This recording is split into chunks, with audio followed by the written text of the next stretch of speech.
ഓം അമൃതേശ്വര്यै നമ. അമ്മ നിർദ്ദേശിച്ച ഐ ആം ധ്യാനത്തിൽ ഏറെ അഭ്യസിച്ചിട്ടും ഒരു സാധകയ്ക്ക് ഒട്ടും തൃപ്തിയായില്ല.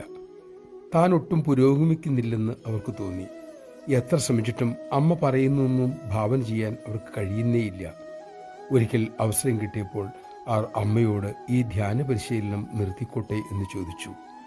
അമ്മ ഉടൻ സ്നേഹപൂർവ്വം അരുളി, മോളെ, നീ ഇപ്പോൾ വിമാനത്തിൽ പറക്കുന്നത് പോലെയാണ്. വിമാനത്തിലിരിക്കുന്നവർക്ക് അത് മുന്നോട്ടു പോകുന്നു എന്ന് തോന്നാറില്ലല്ലോ.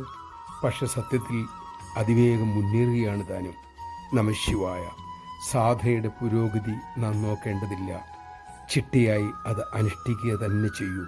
അമ്മ ഉറപ്പു തരുന്നു, നാം മുന്നോട്ട് പോകുമെന്ന്. സാധന തുടങ്ങുമ്പോഴേ പുരോഗതി അളക്കാൻ നോക്കിയാൽ മനസ്സ് മടുക്കുകയേ ഉള്ളൂ. അമ്മ വാക്ക് തന്നിട്ടുണ്ടല്ലോ, പിന്നെ നാം എന്തിനു ഭയക്കണം? നമുക്ക് ചിട്ടയോടെ സാധന ചെയ്യാം. അതിനുള്ള ശക്തിക്കായി അമ്മയോട് പ്രാർത്ഥിക്കാം.